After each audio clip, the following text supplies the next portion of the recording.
were having Thirsty Thursday with your pals the other day. It's not Thirsty Thursday, it's Wine Wednesday. And that means we are once again hanging out at the produce stand, a podcast paying tribute to the great Canadian show, Letterkenny. Oh, I didn't write an intro for this. Now, I know what you're thinking. There are many other podcasts about Letterkenny out there, but this one has two more co-hosts today. Oh, really? I didn't write anything else, so I just went. Allegedly. I'm Al, your host, and joining me in the room, as always, is the lovely Tanya. And online, we have Squirrely Matt. Welcome back. The venomous Victor. And joining us for the first time is our sponsor, the owner and proprietor of Dennis Gugin's custom Funko pop culture collectible vinyl figures, Dennis Gugin. And Nice. You nailed it. Yes. for the last episode, yes.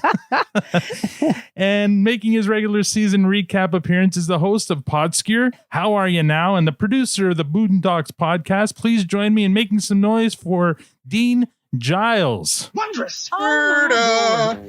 Oh my god. Wait. Oh my god. Yes. Oh my god.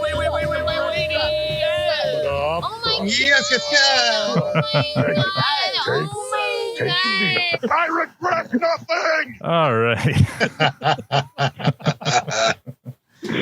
Oh, that's good. Okay, let's make today's lineup Matt, Tanya, Victor, Dean, Dennis, and Al. So let's start off. How are you now? Matt, welcome back. We've missed you, buddy. Thank you. How you been? Thank you. Yeah, so sorry I missed last week, guys. It's been kind of a shit show around here. Yeah, our condolences, obviously, with the passing of Ollie. Yeah, thank you. Yeah, it definitely caught us really quickly, and it's we put her down on Sunday. It's for those who have a pet, you get it. It sucks, and we're dealing with the void in the house right now. You get used to having anyone around the house, whether it's a pet or someone, and they're gone, and there's so much habit and routine behind it. Like every time either the doorbell rings or I get up to go to bed, like it's just I'm like so in tune to like take the dog out or tell her to quiet down, stop barking at the mailman. Like there's all these things that you just do on without even thinking anymore. And every time that moment happens, you're reminded that she's not there. So it sucks. It really does. It was definitely put a damper on the holidays, but we've made the best of it. Became the hero dad with the Nintendo Switch for the kids, and yeah, we're making the best of everything, all things considered. So that's good. It's been all right. So you just got a Switch for the kids this year? Yeah, apparently it's a few years behind, but they don't know the difference. No, so all good. Not why I'm asking, but here's a game for you guys to try as a family. It's called Overcooked. It's a lot of fun, and it also good kind of family or team building activity. So try it out.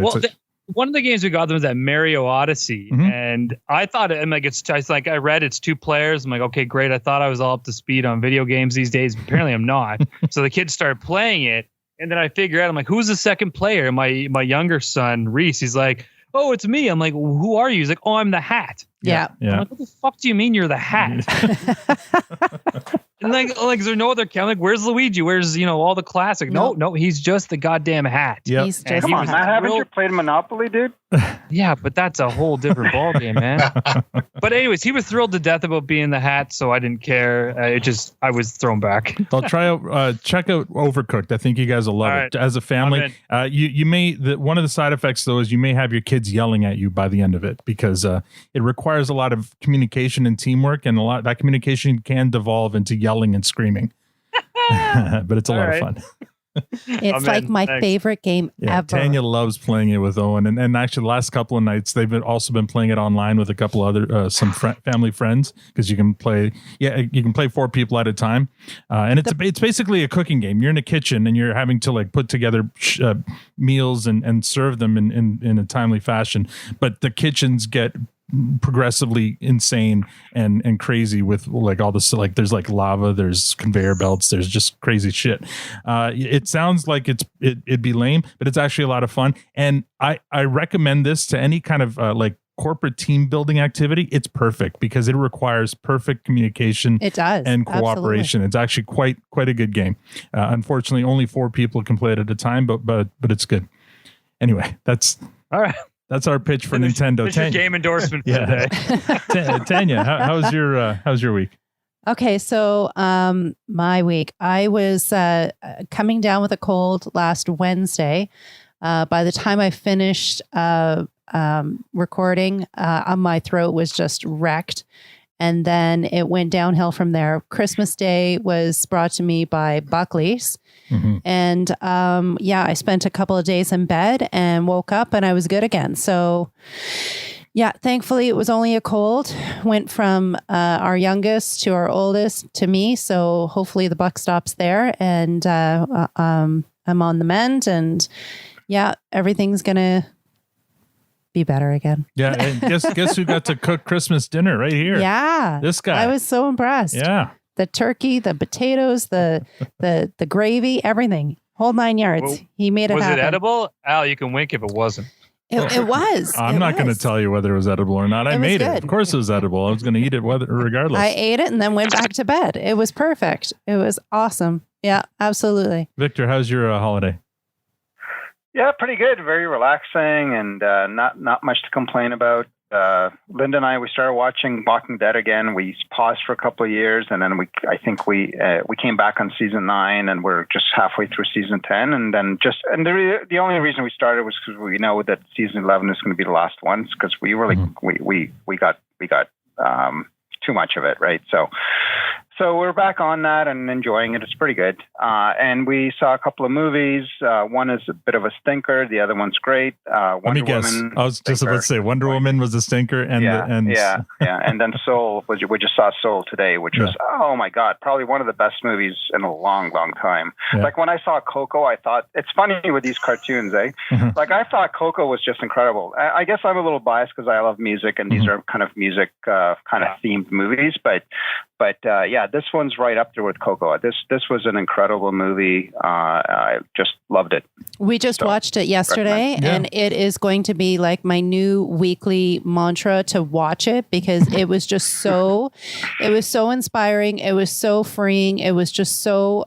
Yeah, you really like that. It was such a perfect story, because I really am one of those characters that can kind of get anxious and caught up in my daily grind and work and the stress of everything and get stuck in that. And I just loved the part where the one character just kind of snaps out of it and starts living their life. So it was just like, I love it. Yeah. Love it. And I like the message for kind of the big boned cats out there that it's okay to be big. You can be big and beautiful. So I enjoyed that as well.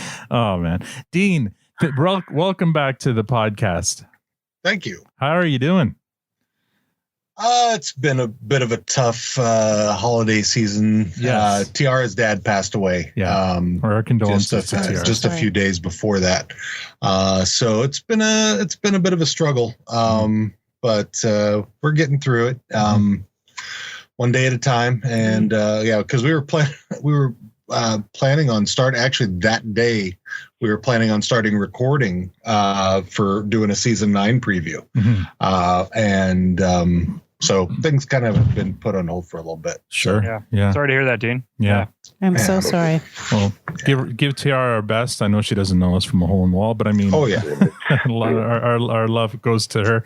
And speaking of Soul, I noticed that her tweet, she wasn't a fan of the movie. I don't know. Did she watch? I don't know if she watched Soul. Did she watch it? I didn't watch it with her. If she did, oh, maybe it wasn't her. Maybe it was one of her. She's off of work. You know what? It might have been one of her co-hosts from Boondocks, because one of them maybe. Yeah, it could be. I mean, she. I don't know. Did you? Are you in here, hon? Yeah. What's up? Did you watch Soul? No. No, she hadn't watched Soul. Oh, it was one of her co-hosts. We watched Wonder Woman, which was kind of. But did you hear the big boom? Yeah, I did. What was it? Oh, I do. I thought it was you opened the door. Oh no! Apparently, there was a big boom outside. Do you want to go check on your neighborhood? If I'm still here, so that's the important part. So, Brilliant. So hopefully you guys had were able to still salvage a holiday though. Despite the I had bad news. my kids came down. My daughter, she's 21 now, and my son, who will be 18 in March. So my kids are basically grown. So it's not like the old days of having doing all the fun Santa Claus stuff, which was kind of made it easier. So it was. My son this year for Christmas, he wanted a bed. He wanted this big queen size bed. He had it picked out on Amazon. So I got him that. So That's it was like nothing I could put under a tree anyway. Wow. Yeah. Well, one of those Casper mattresses, but then, as soon as you open up the box, you'll never get it back in. Exactly. So yeah, he got the bed, and my daughter, I got her she got an Apple Watch and some other stuff. Wow. And, so when they get older, the gifts really get more expensive, eh? Holy shit. yeah, but it's usually just one thing, so that makes it a bit easier. See, we so cop out on that because our son, he's 13, and he asked for a Chromebook for school. And we're like, yeah, that's out of the budget for Christmas. So we'll help you buy it, but we're not buying it. So everybody just kind of pitched in $100 for him. And then we made him buy it in a fun kind of game kind of way. We're like, and so for this present, you owe us $300. It turned out well, and he was surprised because he wasn't expecting to get it. So for far, Christmas. it still works for us, but I'm waiting for him to catch up to that. Going, yeah, you know what? Just give me you pay for the present. And joining us for the first time on the podcast, our sponsor for season 3. His name is Dennis. Dennis Gugin. See, you got the sponsor. Oh. Yeah, that's what I get for fucking for getting your company name right, but then fucking up your name. I'm sorry, Dennis. You know what it is? It's a rite of passage. I messed up Dean's name the first time he was on as well, so I had to. And do we're it both with yours. DG, so yeah, it's going to be very confusing. Last names like I do with it. I've heard them all. How are you doing, Dennis? Good so far. Yeah, I mean, good and you. Yeah, good so far. Don't worry, we never get that right on this one. Yeah, if you listen to the show, we've never nailed that one. Yeah. Good. So he does listen because he called me out on getting his company name right for the first time on the last read. Actually, I haven't done the read yet. That was just introducing him. How's your holiday? Ooh. I've actually been working the whole time. Oh, really? Both at my 10 to 6 and doing pops, basically. Yeah, were you busy this holiday season with the pops? Oh boy, it's probably been since July. People are planning their Christmas presents, so I've just been getting hammered. And I kept thinking, well, not a bad problem to have. Yeah, not a bad problem to have. Would you say, how many would you say you've done, like roughly? Hundreds. Really? Wow. I don't even bother keeping count at this point. I've been doing it since about 2014. Okay. So in that time, I can't, innumerable. So feel free to done just 200 in this year. 200. Wow. Feel free to lie and embellish. But since you became a sponsor, how many more have you gotten? How many more orders? This is where I encourage future sponsors, right? Yes. You would believe the response that I got. Good man. Good man. The Produce Stand podcast single-handedly saved my business. All right. The only reason that I had any business is the holiday season. Awesome. You can come back anytime, Dennis. Right? So here's my final read for season 3. You're welcome to come back anytime. We'll have to, get you to make different kinds of figures. But anyway, word from our sponsor. Word from Dennis Gugin, the owner and proprietor of Dennis Gugin's Custom Funko Pop Culture Collectible Vinyl Figures. If you don't know what a Funko Pop is, figure it out. And for the rest of you, check out Dennis's work. He creates custom Funko Pop characters of anyone you can think of. Some of my favorites of his include Eddie Van Halen, Mike Tyson, Eminem, the entire cast of Letterkenny, and you. That's right. You can have your own custom Funko Pop of you or someone you love or hate if that's your kink. Either way, Dennis is your man. Check out his work on Facebook, Instagram at DG Pop Customs. Drop him a line if you're interested in a custom Funko Pop of your own. Dennis, thank you for your support. It's been a lot of fun, and we can't wait to get our figures. I know they're somewhere. They're probably stuck at customs, but we will once we get them, we will definitely take a bunch of pictures and post them and share them, because we've all seen them already. The pictures that you shared with us, and they're a lot of fun. And Dean, he's done some for you and Tiara too, right? Yeah. I have. I actually have them up in here. Let me get them. Hang on real quick. If everyone listens real close, you'll be able to hear it too. Yeah. Like Dean was saying, when I made theirs, it was like the first kind of fan-based property that they received. Oh yeah, that's pretty cool. There's Tiara. Yeah. And there's Dean. That's so good. Very nice. Well done. I mean, I know the I'm the gonna need image. I'm gonna need a little more gray on my beard now. I think he was a little liberal. I know of the images you shared with me. I crack up every time. I'm like, they are so spot on.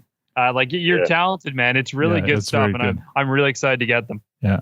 And all you guys made interesting subjects too, because you all have very, unique looks, and it was an interesting challenge. Oh, thanks. Well, I'd like to point out that you were maybe a little too liberal with the gray in my beard, but I'll let that pass. Well, Not for what our daughter says. She thinks that more needed to be added. Yes, I know. She calls me Captain Skunkbeard for a reason. I don't know.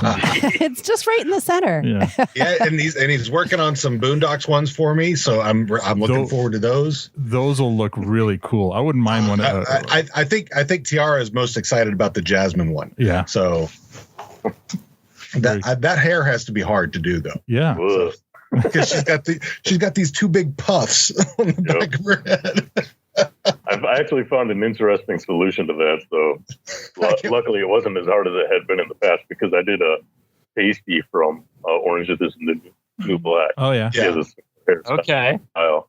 And that was like tinfoil and glue and anything I could get my hands on at the time. Wow. That's cool. Oh, looking forward to seeing those pictures. Speaking of support, we have that's a long list. 51 new Twitter followers. So sit tight, and I'll try to get through these. I was going to take a deep breath in. Here we go. Cambrio Music. He's an FOTM that's followed us over to our podcast. JW, Dave from Calgary, Phil Rose, Aders J, Jacob S. Kleckner, Heirloom, Matthew Lander, Rosalie L. Burgess from Ottawa, Marc-Andre Fournier from Halifax, John, Noah James, Slammin' Ella from Virginia Beach, Molly Bull, Jake, Anthony Wayne, Fatima, Denver Little from Norwood, Ohio, Chuck H. from North Decatur, Georgia. This is me trying podcast from Virginia. Stinky Thoughts from Boulder Creek, California. Mikey from Calgary. Tanya McKinney from Abilene, Texas. Do you know her, Dean? No. I know everybody from Texas. Yeah, exactly. A horse with no name. Shannon Roberts Woodford. Elizabeth Crum from BC. Tom McGee from Minneapolis. Tim Kahn, 29 from Whitby, Ontario. Stephanie Morris from Salt Lake City, Utah. Katie X Core from Houston, Texas. I'm sure Dean knows her too. Michael Jom or Jom. Dagny Galt.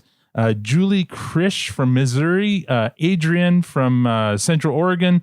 Brother Bullfrog. Lynn from Montreal. Dr. Alan Jacobs from Adams, North Dakota. Mitchell Johansson from Boston. Shorzy 69 from Letterkenny. Mullet Master. Sammy. Glenn Allers from New York. Mike Molenda from Nassau Bay, Texas. Sci-Fi from Nacogdoches. Oh, thank you so much. So I had to help you with that one. I had to look that up to see if it was even a real place, because it didn't look real. But Nacogdoches, wow. Nacogdoches. Are you familiar with the place? I'm familiar with the name. I don't think I've ever been there. Okay. That's Dean's other account. Yeah.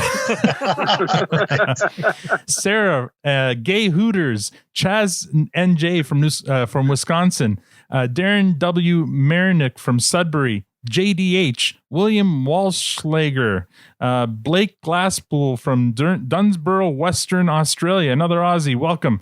John Miller from Minnesota, Sean Amsing from Vancouver, aka Kaboom Atomic, and KC from Lexington, Kentucky. Welcome, all the new followers and hopefully new listeners. Well done, Al. I'm always upset when there's no one from Massachusetts that's joined. I know, me too. That's my favorite thing is to I listen know. to Al try I to say scanned that. the list to like, oh, is it coming? Is it? Oh, there You was guys not. suck. We need more Massachusetts. So spread the word. Anyone from Yes. Massachusetts, give us a listen. Even if you don't follow us on Twitter, that's all we care about because you make the list and then Al gets to read it. Yes. Absolutely. Thanks. I'm really excited to see Sean Amsing's name there because I called out the his reference in the last episode in the Haunting Modeans. He's mentioned in that episode, so I looked him up and found out that he's an actual person, and that he's Kaboom Atomic. And if that name doesn't ring a bell, it should if you're into the music from Letterkenny because he's heavily featured in a lot of episodes in Letterkenny. He's one of the hip hop artists that they use a lot of, and he's really good. I was listening to some of his stuff today, like some of his newer stuff, and loved it. So I'm glad that he's following. I hope he listens. So here we go. Well, don't bore us. Get to the chorus. Last week, we reviewed the Letterkenny Halloween special, The Haunting of Modeans 2. That episode got a fresh rating from Tanya and myself and a clearance from Victor. Figure it out. Matt wasn't with us last episode, so we'll get his rating later when we get Dean's and Dennis's. Twitter agreed, obviously, with Tanya and me, with an 87.5% giving it a fresh and a 12.5% agreeing with Victor. Nobody thought... So there was a bit of a problem when I voted. Somehow the fresh got in my a thumb space, and so I ended up voting fresh by accident. Was it an accident or was it like subconscious and you actually meant to? I believe it was an accident, but I don't know. Okay, well, scientific, Victor. Yeah, exactly. So this week we're going to review season 3 with our friends Dean and Dennis. We'll start off with the episode 1 Sled Shack, and just to remind everyone what happened in the episode, I'll read out the limerick. In Letterkenny, winter is guaranteed, so a sled shack is built to fill a need. One night the shack gets wrecked. Sure as Wayne wears turtlenecks, the Hiques will pay back this misdeed.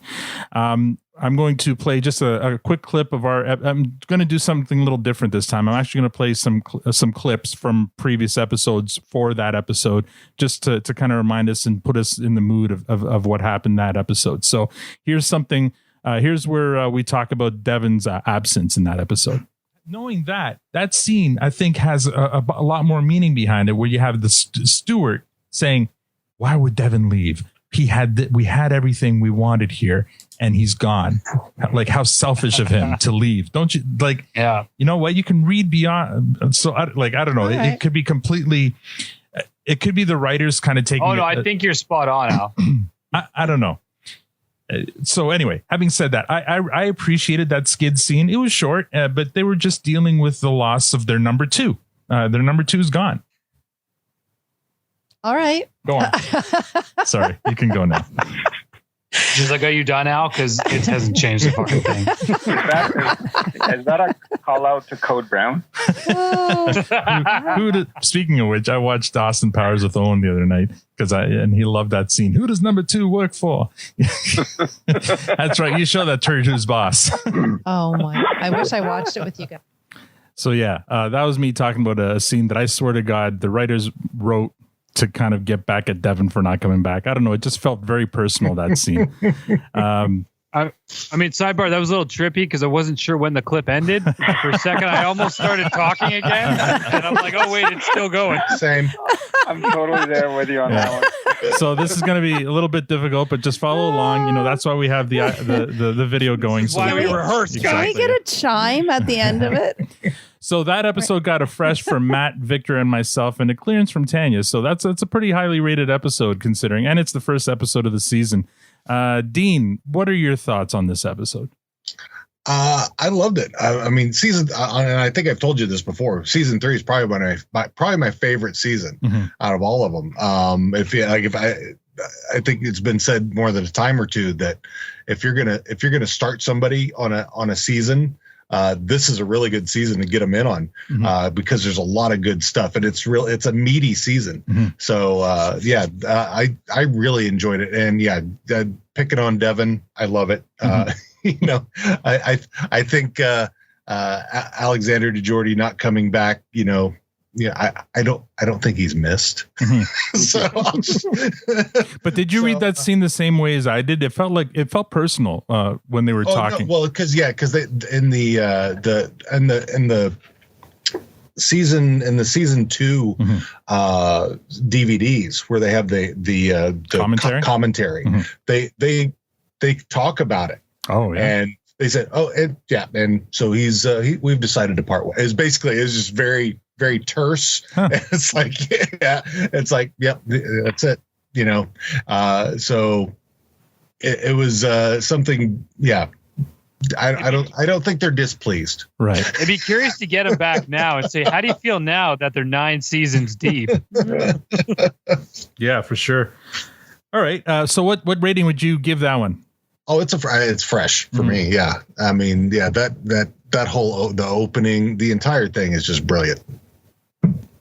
Dennis, what did you think? Can you remember back that far? For me, the verbal gymnastics at the beginning of the episode really set it in motion for me. I was like, wow, and just like you guys kind of covered in the podcast, it's crazy that somebody can rattle off that much dialogue and not trip up, or how many takes would it take to actually nail it. But that was really impressive. I like Tannis giving Wayne a line of shit, and the whole sushis and sashimis, and Trevor Wilson just, you can see the strain and trying not to pluralize all of those words. But I know. Yeah, for me, I was also kind of quizzical about all the kinds of Oreos there are in Canada. Holy crap! Oreos? I know we have a lot of the states because I keep track. And for a lot of folks who say that Letterkenny is not a political show, you know it right off the bat when they're talking to Tannis about her abortion that she's obviously had. Yeah. So yeah, this is people who are saying, oh no, it's just a no. This is not the first. This is not the first time, and it won't be the last. Yeah, I commented on that too when we heard that clip. I mean, if anyone had any kind of doubt as to where Letterkenny kind of leans, that first scene, the very first scene, should put any of that to rest. Yep. Yeah. Dennis, what was it? It's weird to find a show that's so progressive and inclusive at the same time. You really don't see that, especially here. And still, the ability to be crude, without having to be uptight about it. Yeah. So apologetic. Mm-hmm. Yeah. They don't. I think the thing is that they don't punch down. So it's they're fighting their own weight class, across the board, and it's the degens that they're against, and that's it. So yeah, and they have no issue tackling any topic, and they do it so well and so on point with today. And and that was such a great example of when they did that. I think it's a brilliant device that they've created in these degens, because really they're not anybody, right? Like degen, it's like nebulous enough that it's not specific to any group. It's just, we've created this group of people. You don't know anything about them. We're going to call them degens, and they're going to be the butt of all of our jokes and the right. So I think it's really well done. That way they're not, accidentally, putting down another minority, right? Yeah, not until they get to Quebec. where they talk about the douchebag de Laval. Yeah. All right. Dennis, I didn't get your rating for that. It's a fresh for me. All right. Awesome. So let's move on to, before we get to episode 2, between episodes 1 and 2, we did have our first cast member on our podcast. So we're very excited to have Patrick McNeil on. And he plays Connor, one of the non-vocal skids on the show. He was great. He gave us a full hour, more than an hour, and I think he would have been happy to give us even more. So he was really giving of his time. So I just want to play a few kind of clips from that one, just to kind of whet everyone's appetite. So here's one where he talks about the rap parties that they have. Yeah, I like rap parties are always fun. There was one night where I had I think it was season 2 or 3. I just kept getting fed cannabis edibles. I just wouldn't stop. I just kept eating them. I kept eating them and eating them and eating them. And then I was I was baked until probably, I don't know, Monday or Tuesday. Okay. So who's the hardest core partier on the cast, and why is it Kate Trevor Wilson? It's gotta be. No? I really want it to be. So yeah, he was great about that, and this was before season 9 came out, so we were very careful not to get him into trouble with any of our questions, or we tried not to anyway. But again, he was very giving with his answers. Here's one where he talks about. I carefully tried to ask him not about season 9, but maybe what about beyond season 9? Is there a plan or schedule yet for shooting for the next season? I know you can't talk about season 9, and everyone's on pins and needles waiting for whenever season 9's coming out. But what about beyond that? Is there a plan yet? Like how far advanced do they let you know we want you to come back? It all depends. Like, I don't know, during this COVID thing, it's been kind of fucked up. So like, I'm still just standing by on what's going on. I'm very sure Letterkenny's not dead because of how big it is, but like, we're just standing by. That's all it is. Yeah. That's all I really can say. So the nice thing about that is, I mean, season 9 came out already. And in some of the interviews that I've read or articles that I've read, Tierney himself has said that seasons 10 and 11 are written and they're going to start shooting them in the spring. So good news. There's going to be at least 2 more seasons. And good on him, because if you recall, when he was on, they hadn't even announced the release on Christmas yet. And he kept that one. Oh, yeah. Well, who knows? He kept that tight. He may not have known. Like, it's true. Oh, it would have been recorded already. So he I know, but he may not have known that the plan was to be released on Christmas Day and then on Boxing Day. Like, he probably wouldn't have known. Yeah, because they filmed that. That was in the can. Basically back in January, if not sooner. Yes. Then so it was they were done with it well before they were done with it before COVID hit. Yeah, I read that. I read somewhere. Yeah, I read somewhere that they shot in November of 19. So yeah. So that would be pre-COVID. Oh, back in the day when we just went about our ways. The before times. The before 4 times. When we did things, just, go to the grocery store and stuff. Oh, fucking hate COVID. Carefree. COVID can just fuck off. Here's one where Matt asks him what it's like to be part of a cult favorite show. What is the sense? I mean, we have shows like Trailer Park Boys and other big sort of cult Canadian shows. Knowing that your show and you're being even a part of the show in any way, like what does that mean to you? Like in terms of, just what does that mean to you? I'm just very grateful and very humble that Jacob Tierney thought that I looked enough like a meth head to be on. So I got on there. I didn't know it was going to take off. I just thought it was going to be some cable TV show, and then it started taking off.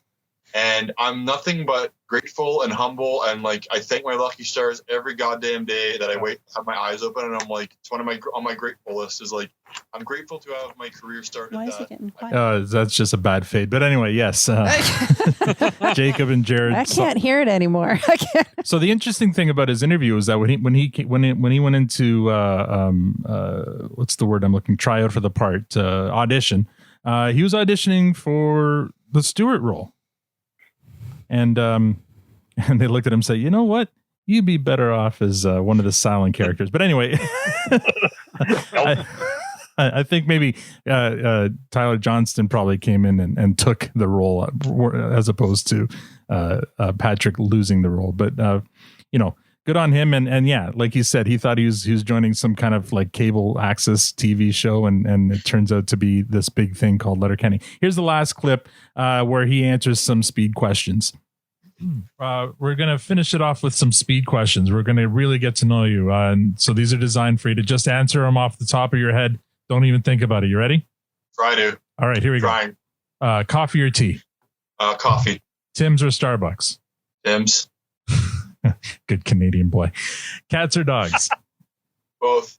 Oh, good. If your life was made into a movie, who would play you? Jason Momoa. That's right. I love his reaction to his own joke. And then something happened where Jason Momoa tweeted out later about something, and oh shit, what was it? Anyway, I forget. But anyway, I tweeted back to Patrick about, hey, Jason's not, he can't play you in the movie because he's doing something else. Anyway. Good talk, Al. Patrick's a good guy. He's been a good friend. Anyway, let's go on to episode 2, Puck Bunny. Gail is reopening the bar in town. Jivin' Pete keeps letting her down, but bad gas travels fast. The Hiques put Pete on blast. Meanwhile, the skids turn into clowns. So this is the one. Well, let's listen back to our podcast when we talked about this one. What say you, Matt? So, I mean, I think I've said this before. I have about the equivalence of a 6-year-old mentality. So fart jokes are right up my alley. But I mean, I felt for Squirrely Dan because they really came hard down on him. And in all fairness, I felt like he was just trying to share. And they didn't appreciate that. Sharing is caring. And that's how I was raised. So fuck them. So we were talking about the cold open there where Dan was being told about the inappropriate farts, I guess. I stand by my comments. Anyway, so we'll start with Dennis this time. What did you, so Puck Bunny got a fresh from Tanya and myself and a clearance from Matt and Victor. Dennis, what did you think of Puck Bunny? I gave it a fresh.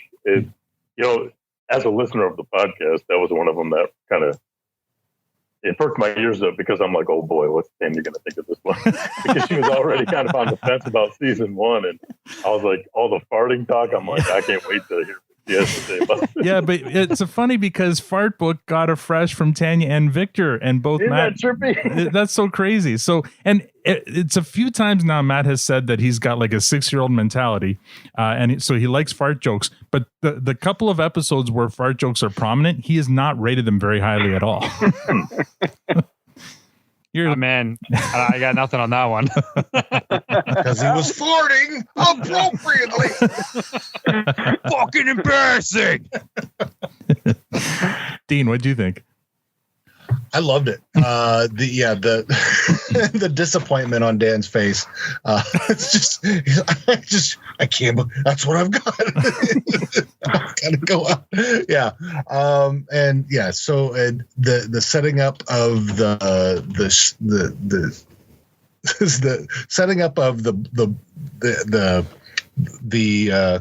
what is it, the fake homosexuals. Oh, right. the fake gays. The homophobic.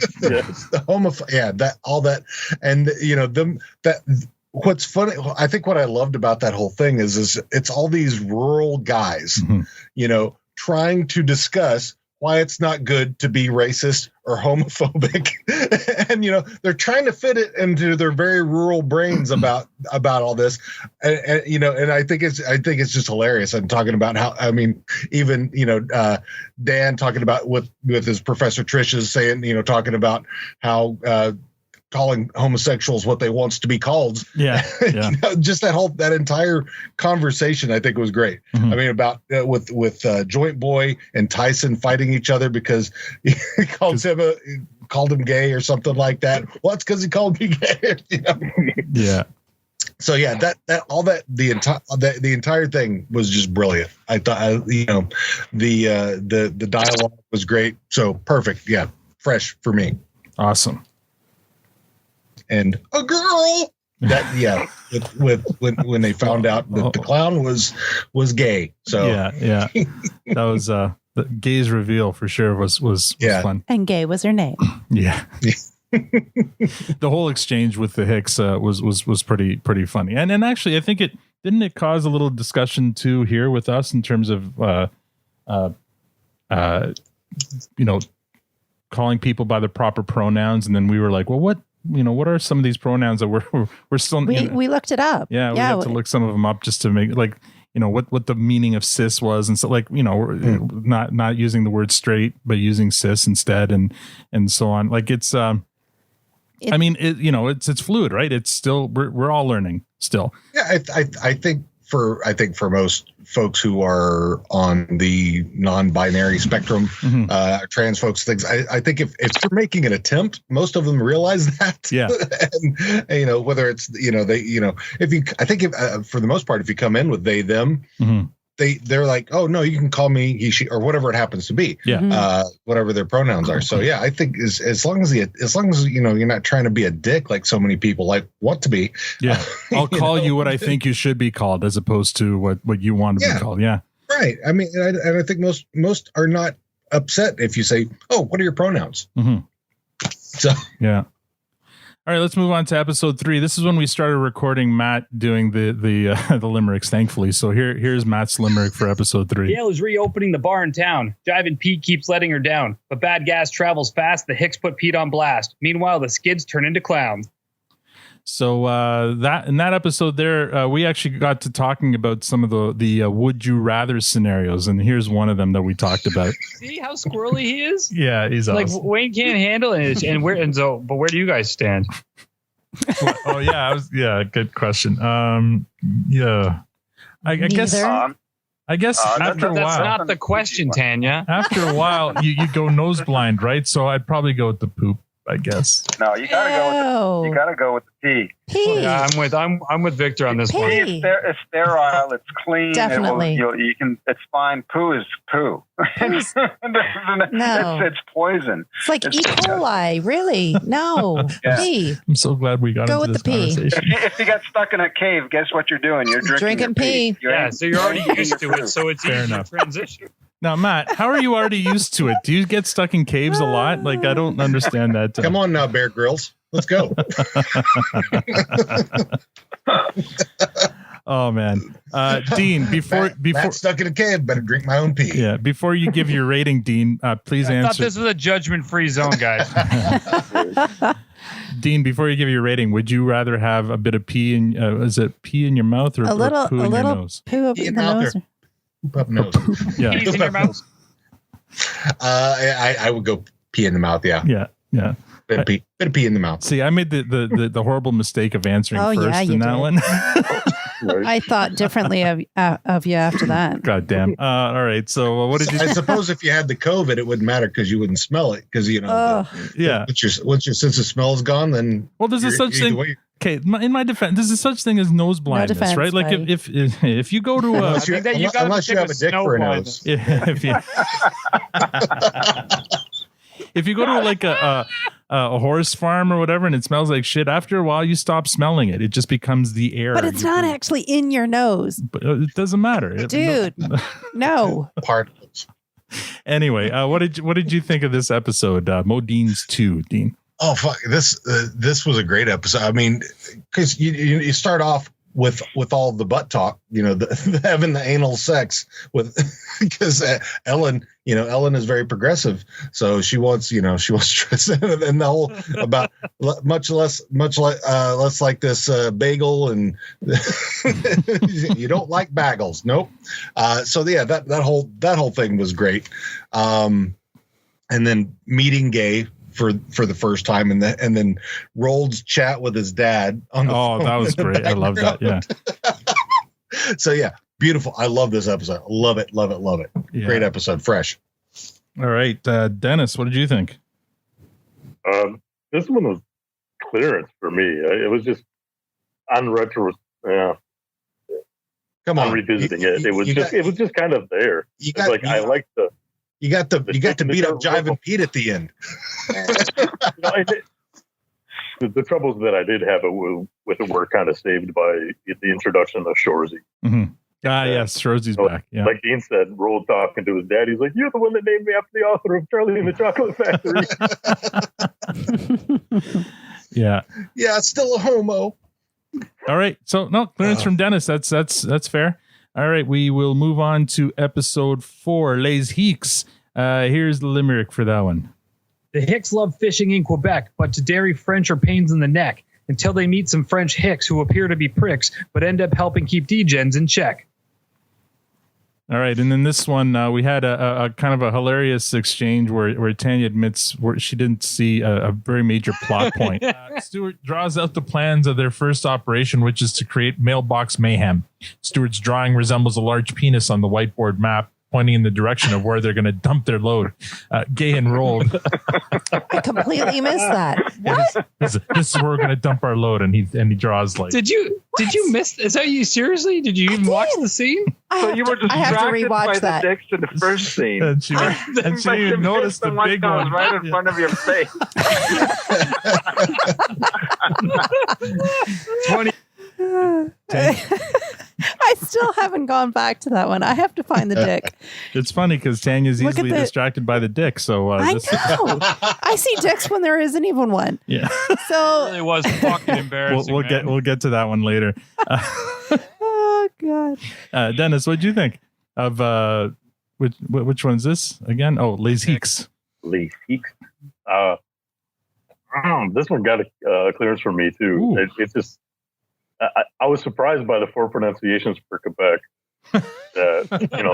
Even in Canada, there are different interpretations of it.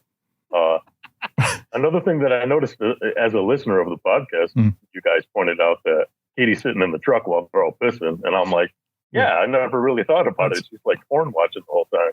Yeah, that's right. Yeah. Poor guys. I was so distracted by that. So distracted. That's what made that. That's what made that clip even funnier because just before that, she was talking about how that scene and how Katie's looking at their dicks and one of them's her brother's dick. So she was clear eye shot of all 3 dicks, and I'm like, how? I don't even know what they said. So she was very distracted. She didn't even know what they said. But then in the very next scene where there's a massive dick drawn on the whiteboard and she's oblivious. Yeah, because I can't imagine Katie being. I mean, Katie's seen a lot of dick. She's seen a lot of everything. She's known those guys a long time. Yeah. So I would imagine. I imagine the amount of dick she's seen. Just she's not impressed anymore. What did you? Unless it's Stuart, she's. I think she is a bit of the size queen, but. What did you give this one, Dean? Honestly, this is. There's some of it's really good, and there's a lot of it that's just a good chunk, like in the middle, that I just was a little slow for me. I mean, the back and forth between the Hiques and Les Hiques was a bit slow for me, but I loved like the whole story. I mean, the all anus Morissette. I mean, that whole thing was fucking hilarious. Yeah. And then the scrap was good. I mean, I like the Katie joke about the sex isn't as good anymore. Well, how do you think I feel? All you put it into it is your dick. Yeah. So, so as you can see, Katie's not impressed with dick. No. So, and the one little throwaway line, it was kind of talking about French people when they're talking about that guy from the Alien show, and they said, and Katie figures out French stewards. Yeah. and Wayne says that guy squints too much. Yeah, so good. Yeah. I commented on that line too. I loved it. Yeah. But yeah, that's honestly, there's some really funny parts. There's some dull parts in there. So yeah, I would say this is a clearance for me. Wow. There you go. It's I didn't think you had it in you there, Dean. Yeah. Well, there's some really good bits and some, if it hadn't been for I think the conversation or the lack of between the Hiques, the different versions of the Hiques, I kind of took it down a little bit for me. I think a lot of the insults going back and forth too are very, very local to Canadians. So there's a lot of that, like a lot of local kind of. Dean, you're in Seattle. Dennis, where are we talking to you from? Northern Michigan. Your clock hasn't changed in the back, by the way.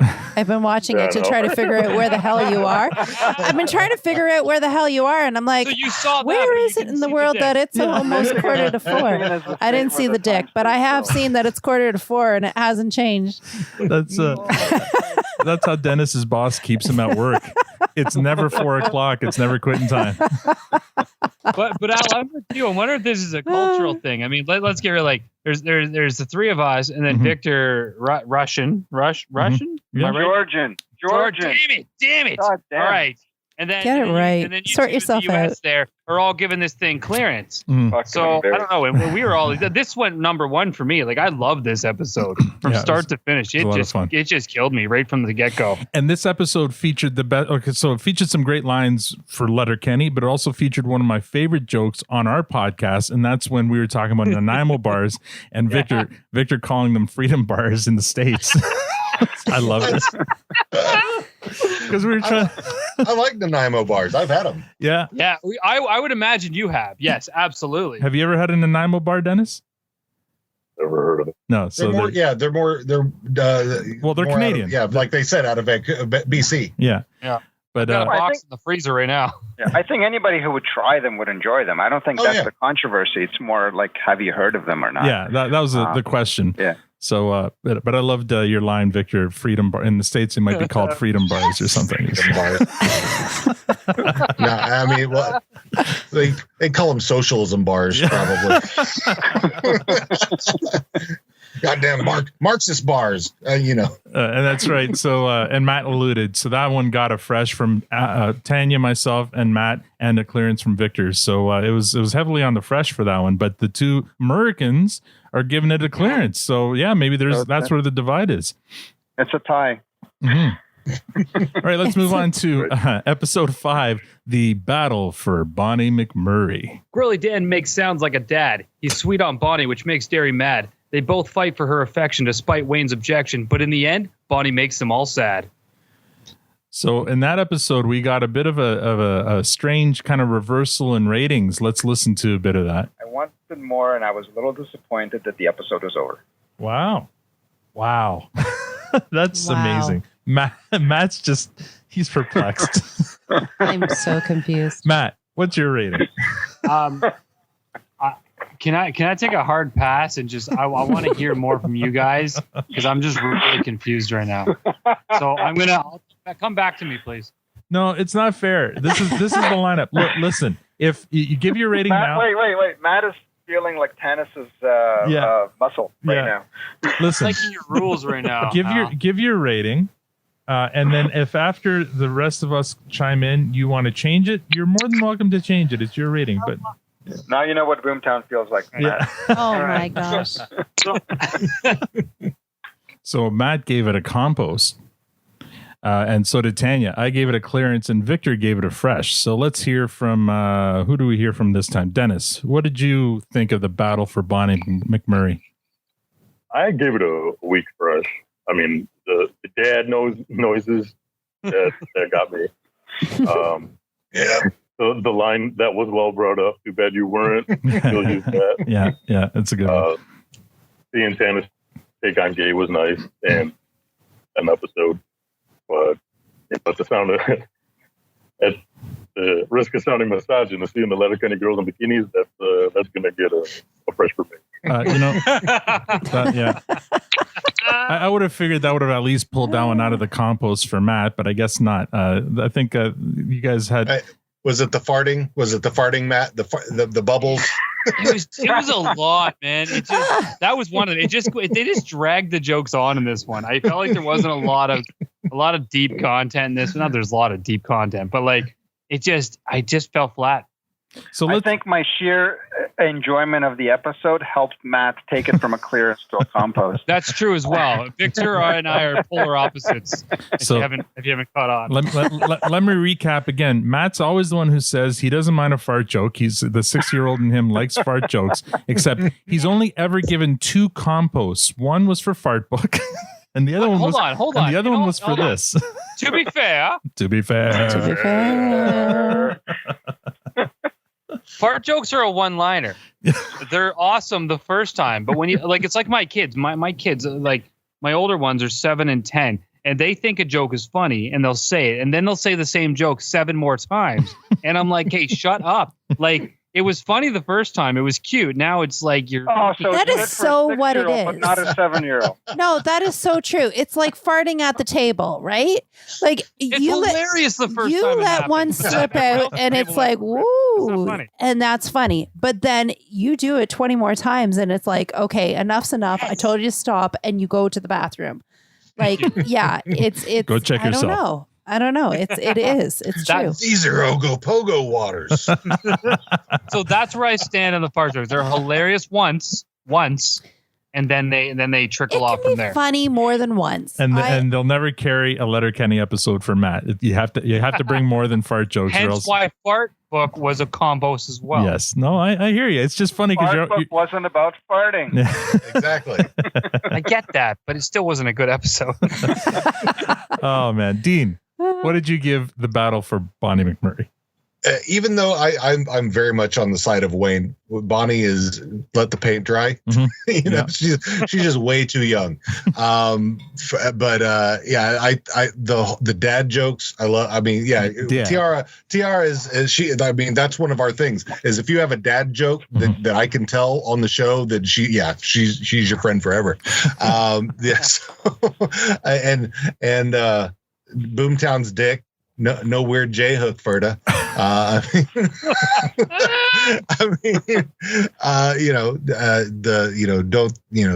The sweater never touches the ground. Mm-hmm. Keep off the low. All that stuff which is, I think this is a building point episode for a lot of things.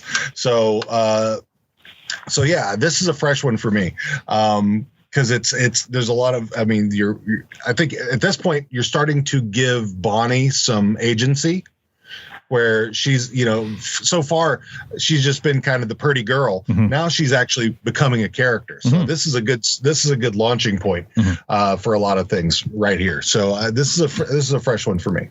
Okay, I have to ask the question, Dean and Dennis. Now our team wasn't able to really answer the question because we have no sports people on our list. The fact that she called them sports people should tell you all you need to know about this. But is that whole Boomtown thing? Sports. Okay, is that whole Boomtown thing in the locker room and the whole show us your dick? Is that a thing? Like I just felt like he was being bullied. Well, the last time Dennis and I were together, you told him to drop trow. I haven't been in sports since I was in middle school. So that was middle school is you're just trying to hide from everybody. So but it's interesting though. You were in the military though, Dean. Was there any kind of hazing and stuff? I mean, there must have been, right, in the military or no? Well, I mean, from drill sergeants, sure. Yeah, but not from. But nothing about that. No, I mean, it was just general terrorism. I'm going to come in at 4:00 in the morning, banging a can. Wake your asses up. So Dennis, it was never about I mean, unless you were fat in the military, then they got on you there. But it was never.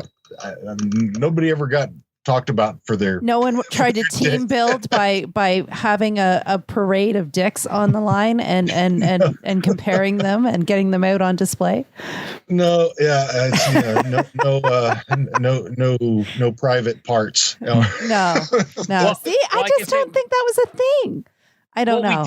We got Tanya. We did get a little support online. We got called out by at Mickey 1928 Geo. Said at Proto Stand Pod, love your show. Don't read too much into Boomtown. He's funny, but there's a lot of hazing in teams like this. They're making a bond with the team to get the W. Not something I'd do, but at least understandable. All right. I was going to read that later, but thanks for bringing it up now, Matt. No, it's all good. Well, that's what I called it was very out for. relevant. That's what I called out for because I took it I took it offensively, and I thought it was very wrong.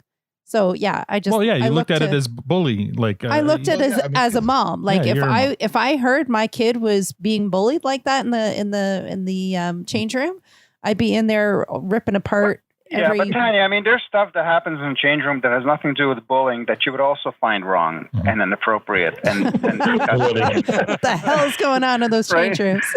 A little bit of dinker ball. That's why you're not a sports person. A sports person. Yeah. Dennis, did you have any insight in this? Shit.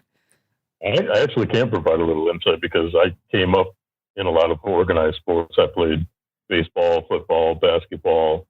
I've been in martial arts since I was 5 years old. So wow, I've spent a lot of time in locker rooms, and a lot of naked dudes, and I played Division III football, and there were probably 45 people in the showers at that time. Yeah, just on one team. So, it's one of those things. You don't really pick on anybody in the locker room, but people know who the big dogs are. You're saying Tanya would be very distracted in that locker room, is what you're saying. I've had experiences talking to girls where they're like, "Oh, because they know that I see these dudes naked," and they're like, "He looks like somebody that would be, can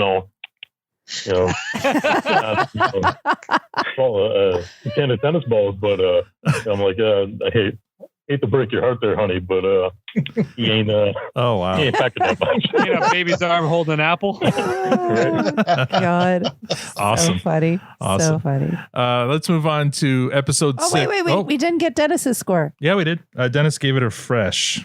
Did you? Yeah. All right. A week fresh, but we'll take it.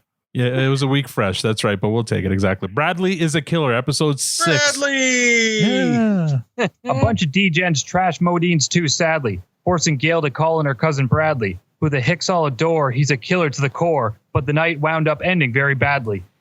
And that one there, Matt kind of got to his wit's end with Victor. Okay, Matt, ratings. What do you give this episode? Compost, clearance, or rebuttal? Fresh? Oh, do you have a rebuttal? Go ahead. No, I was saying for Matt. Oh. So the only sensible thing that was said, not by Al or I, just to be clear. Because everything we said was sensible. Well, absolutely. Yeah. I'm already writing down fresh, but go on. Finish your. Yeah, it was fresh. That's ludicrous. No, it was absolutely fresh. Like, how I swear to God, I think we made Al. Are we recasting for season 4? So you can see things can get a little hairy, especially it seems like between Matt and Victor for sure.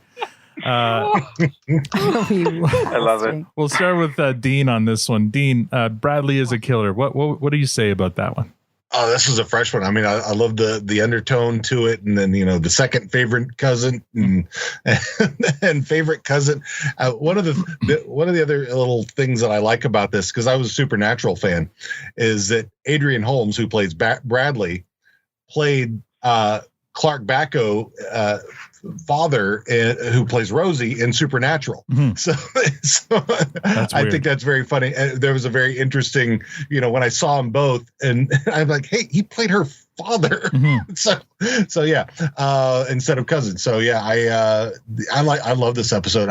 Adrian Holmes, I think, is great, and I know he came over from because of his relationship with Kiso from 1902. So. Yeah, great episode. I mean, there's just so much good in this episode. I mean, whether it's the Haitian taco or what have you, because I'm all there. I'm there for Gail's Haitian taco, so that's all right. Yeah, I mean, I loved the way the Hiques behaved differently around Bradley. That was what Victor hated the most about the episode, I think, right? Victor, it was you didn't like the way they were different. Yeah, it was for me. It was just I didn't find that there was that much depth to the episode. It was the way the episode started is like that's how they were acting the night before without Bradley, and then they were still acting like. So this is how they act when they're drunk. And they're really drunk. So they were being D-gens. Bradley and I guess what really struck a chord with me was that in my younger days when you're at parties and there's always that one douchebag. I didn't like the fact that the Hiques, who are kind of are the best part of the show, were the douchebags that you're are kind of thinking, oh my God, when are these guys going to leave? And that's the role they were playing in that episode. And I get it. That was the whole point. But then that was the whole episode. Yeah. so that was my kind of problem with it. Well, the cliffhanger at the end, with Rosie. Yeah, it was a good. It was pretty good. Dennis, what did you think? I have the same thoughts as Victor. It was strange to me to see, because you establish a relationship with these characters over the seasons of the show, and to see them it didn't make sense for their characters for them to be acting that way, especially after expressing how much they cared about, Bradley and how much they liked him, to just be a-holes like that. Yeah. Out of character for them. But I mean, I like the baby genius stuff at the beginning. A lot of that I kind of agree with. But Adrian Holmes really saved that episode from being compost for me. I'll give it a clearance, but to humble brag a little bit, Adrian Holmes himself gave me a little bone. So. Oh, that's right. Because you posted a Funko Pop of his that you created, and he responded. Yeah, that's pretty cool. And Al, I remembered what the one sensible thought was. I know I completely lost it in that clip that you played, and it's a true story. Actually, when the clip you played, I completely forgot what I was talking about, and then just delayed until someone picked it up. Worked out great. I don't want to use the word hero, but I think I saved you there when I wrote down your rating before you gave it. Yeah. And I think it was Tanya that commented, though, like on the St. Perfect's Day episode, how much fun they were and how the life of the party they were when they drank versus what they were in this one, and how they're completely polar opposites. So where did these characters come from? So that was the only thing I took from that.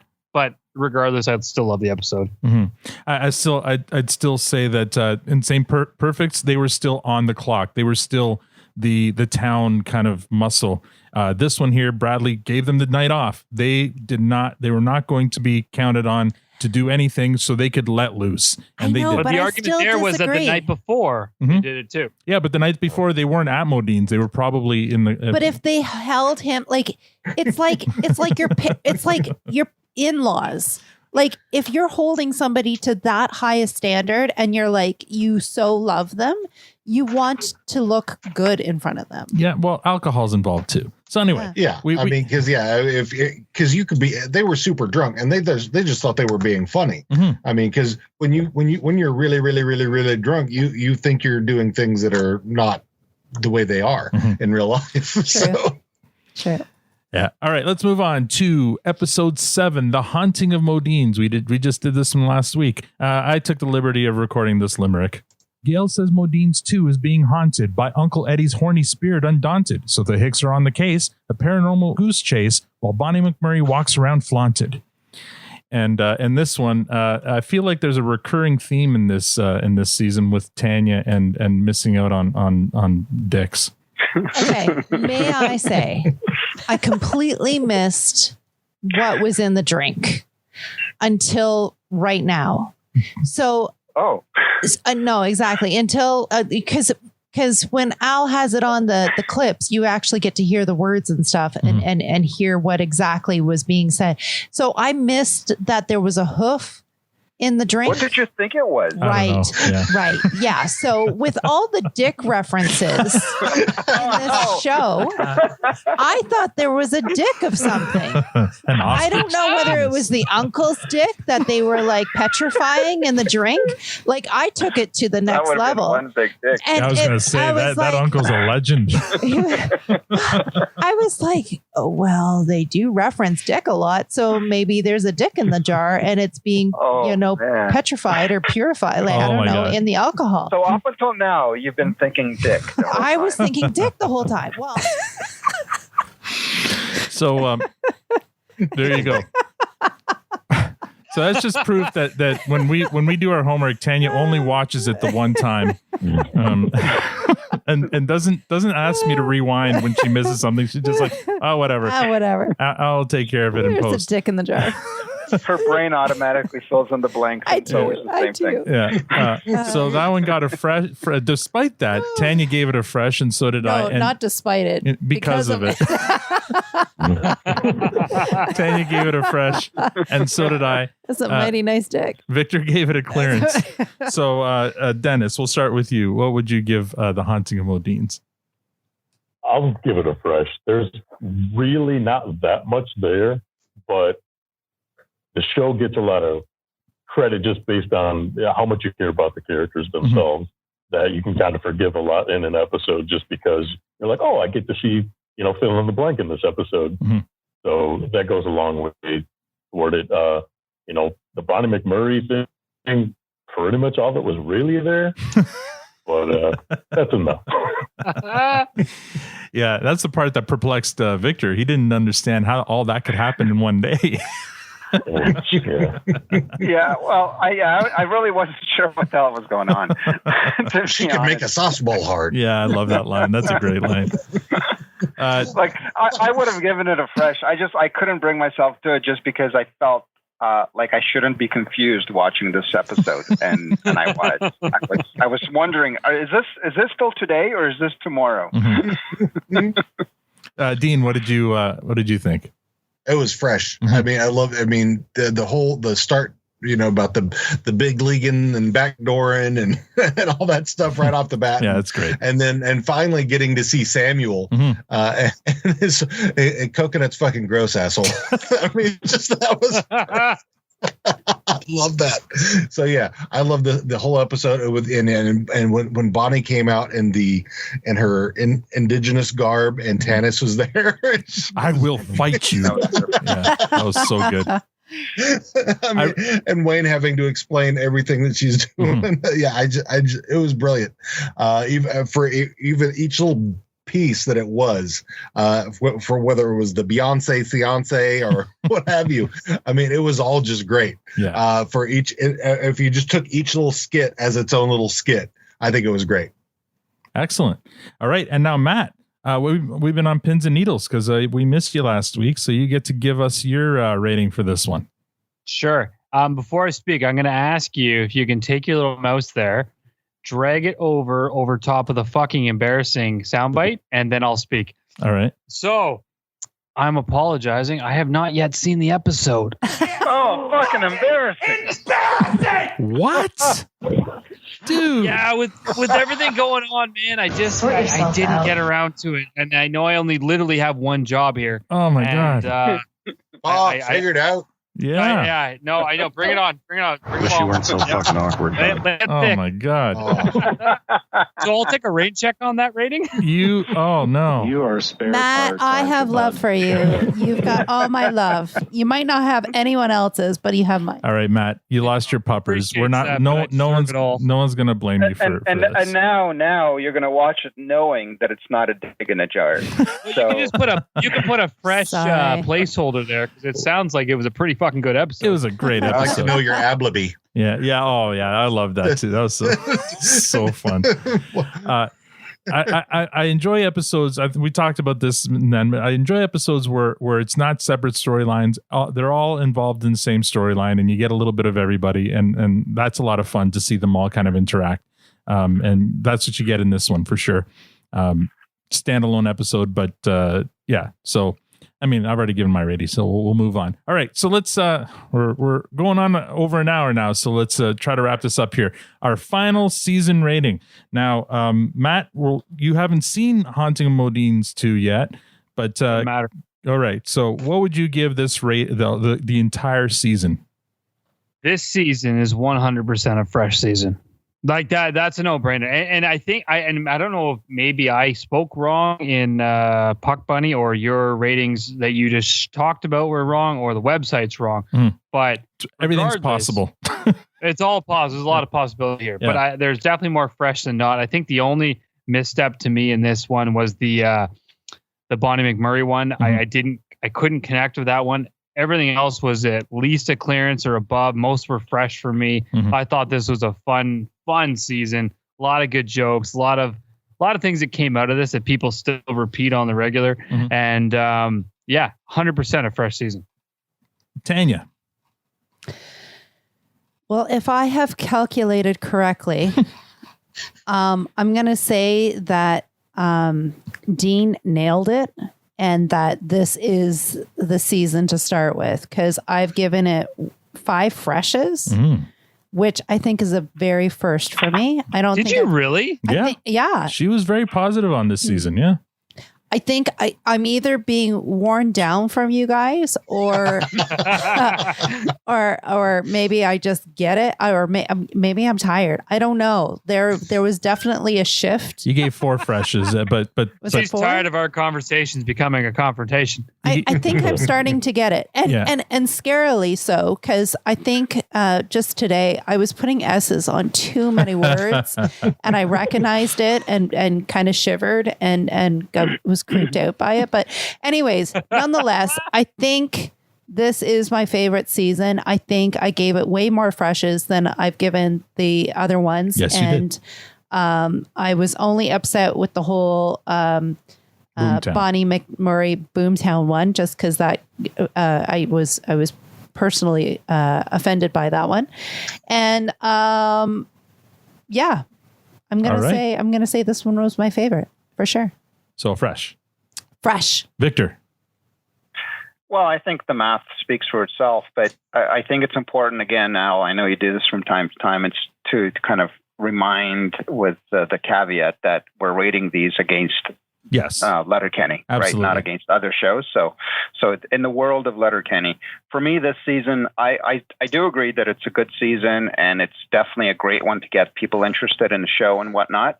But in terms of the way I rated the episodes, I think they would average out into a clearance. So all right. So we'll go with that one.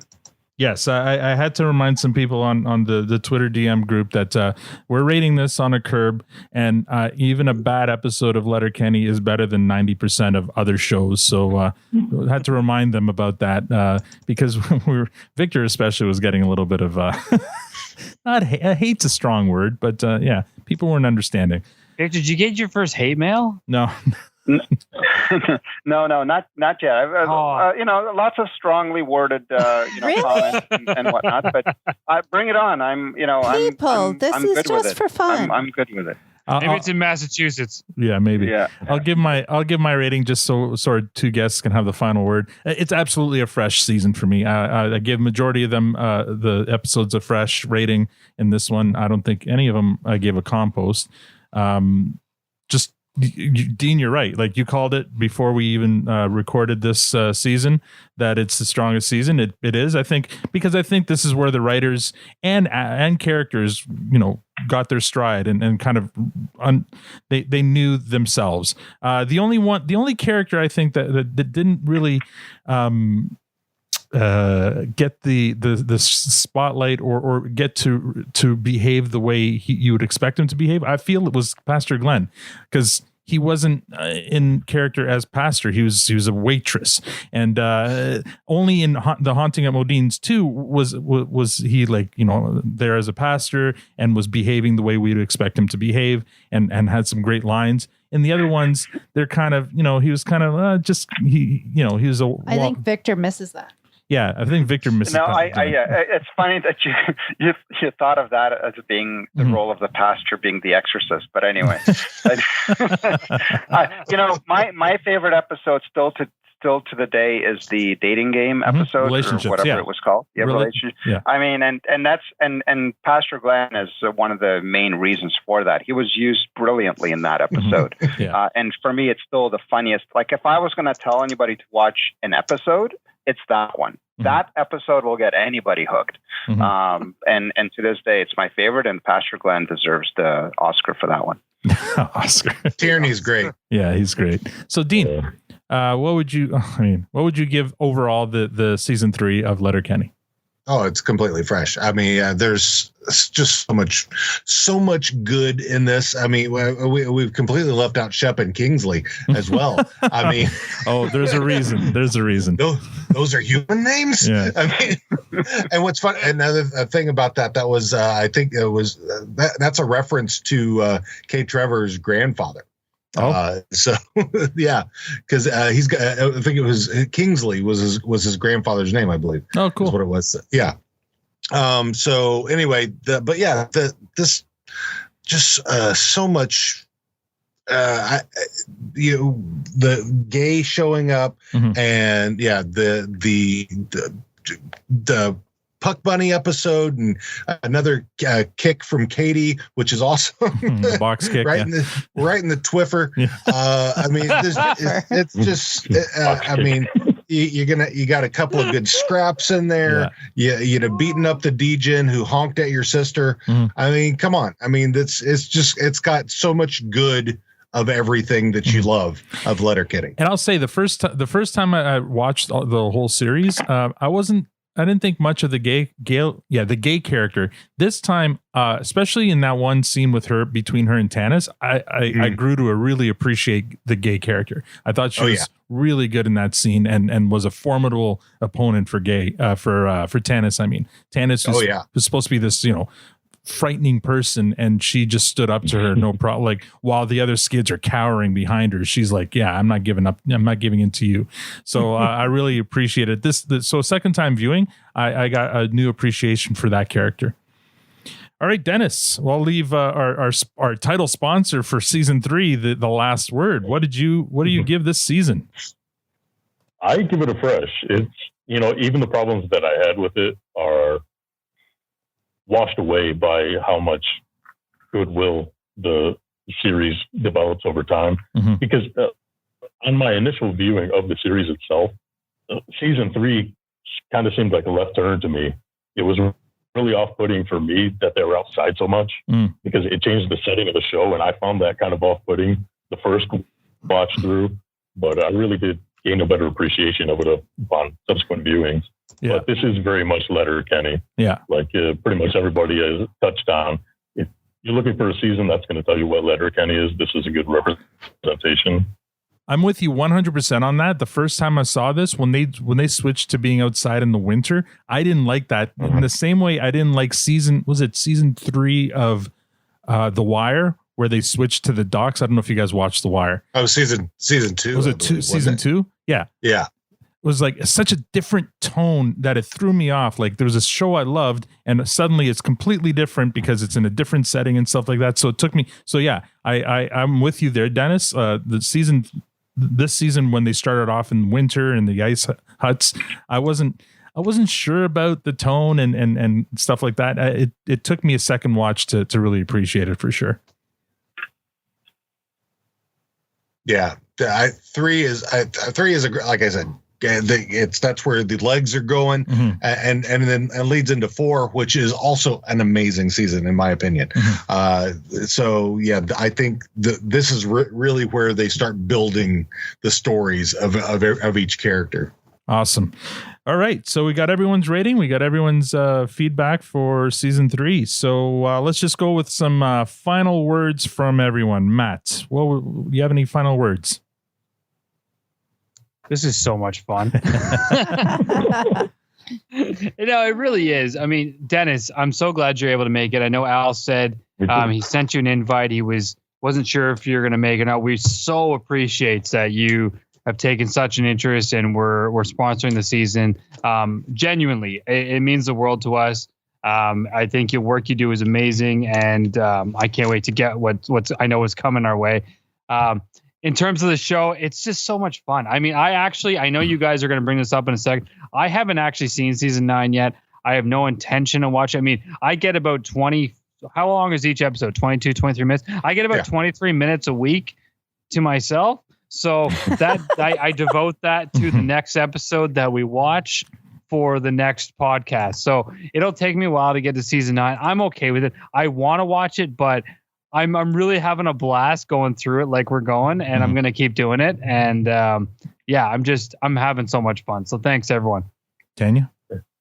Yes, I'm going to point my finger at Al here that Christmas Day, I was down and out and sick and went to bed, and he watched and binged on 9, which I knew he was going to do, but that was my Christmas present to him, that, you know what, he's going to do it. I know he's going to do it. There's no way I was going to wait until we were. There was no way. There was just no way. So anyways, point my finger at you, and thank you for my Christmas gift. Yeah, there you go.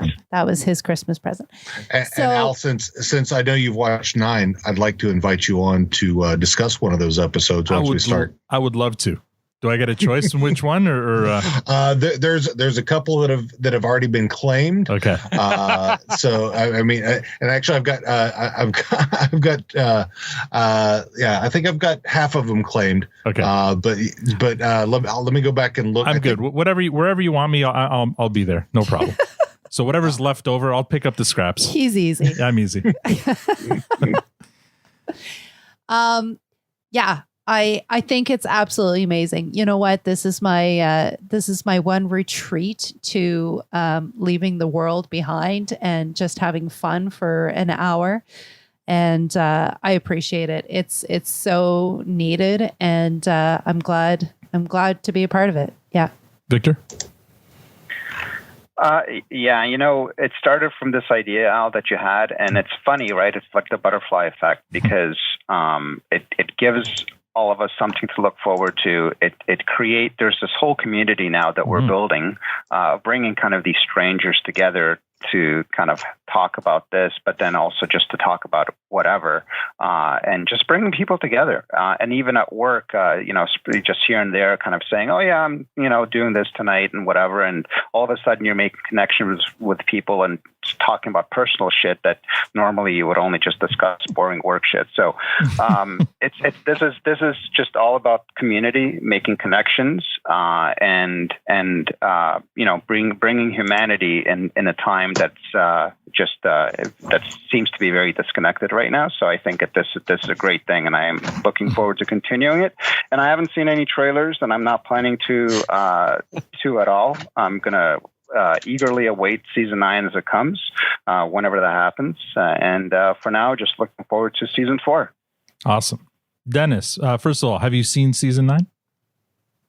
I'm going to let that one marinate. Oh, all right. Okay. I've seen 2 episodes, but I'm going to take my time with it because I don't know when 10's coming. So I don't want to fire through it and then not have anything for a long time. So I'm going to take my time with it. So your final words? It's been really nice for me to be part of the Letterkenny community, and it really has been a sense of community. It's like any group of people. You got your DJs, you got your skids and things, but even as a kind of a peripheral personality in the Letterkenny world, I'm glad to be associated with it, if for nothing else than through my figures. But I give people the opportunity to celebrate their fandom. I make physical representations of something that people love. And, in my own way, I get to make little dreams come true, and I'm really honored to have that opportunity. Yeah, and I mean, you do great work, and your name. You're right. Your name is a known name among the community and other communities too, I guess, like because you've done for other shows. But definitely, anyone in the Letterkenny community, if you mention Dennis Gugin, most of them know probably from your affiliation with Dean before. It's not the name to work, Yeah. Oh yeah. And again, we appreciate the work you did for us, and we hope that it was fun to hear your name on the podcast for the last season, and we had fun. We're not pretending we have a sponsor. I mean, we're getting something out of it, and I hope you got something out of it too. But it was kind of a good exercise in what this would look like if we had a sponsor, right? So we appreciate you doing this, and again, hope you got as much out of it as we did. Absolutely, Dean. Yeah, you guys are great. I love being a part of this community. Dennis, as soon as I met Dennis, we hit it right off. Mm-hmm. I mean, great. I mean, he's a great fucking guy. And a really great fucking guy. Yeah, great fucking guy. And he doesn't have a J-hook dick either. So, and that's Tanya is relieved to hear that. I know it was on her mind, and she couldn't think of anything else. I love all you guys, and this family of ours. Mm-hmm. Be it the Hiques, Skids, Degens, what have you. I think it's been fantastic, and I hope it will lead to, I know, at least a couple more seasons that are in the books. So let's keep it going. And I'm happy to be here. And thanks for having me. And I'm looking forward to having you on. Awesome. Yes. Looking forward to being on How Are You Now? Thank you again for being here. Can we count on you for season 4 recap? Sure. Awesome. Figure it out. Yeah. So looking forward to that. Looking forward to starting season 4. I'm going to play us out here. And that's all we have for this episode. Next week, we begin season 4 with our recap review of the episode titled Never Work a Day in Your Life. In the meantime, and for one last time, don't forget to give our, well, not for the last time, you should always give him a listen, some love. Our sponsor, DG Pop Customs. You can follow him on Facebook and Instagram at DG Pop Customs. On Twitter, he's Dennis Gugin, and he's a good guy. As you've heard, he's a really good guy. We'd like to thank Dennis for his support this season. If anyone is interested in getting involved as a sponsor, hit us up. We begin season 4 next week, but it's not too late. Send me a DM at ProduceStandPod. Please rate us on iTunes if you like the show. Dean, thank you for joining again. Why don't you plug your various podcasts? And I'm running out of music here. Why don't you plug your various podcasts? Go for it. So you got me on How Are You Now? Yeah. So howareyounowpod.com. I've got the Boondocks podcast, which I produce, and I do stupid white guy questions on there. And then I also, infrequently with my buddy Don, we do PodScure. And so hopefully I'll be running the world with podcasts at some point. All right. Thank you for joining us. On behalf of Dean, Dennis, Matt, Victor, Tanya, and myself, thank you for listening. Happy New Year, and have a great week.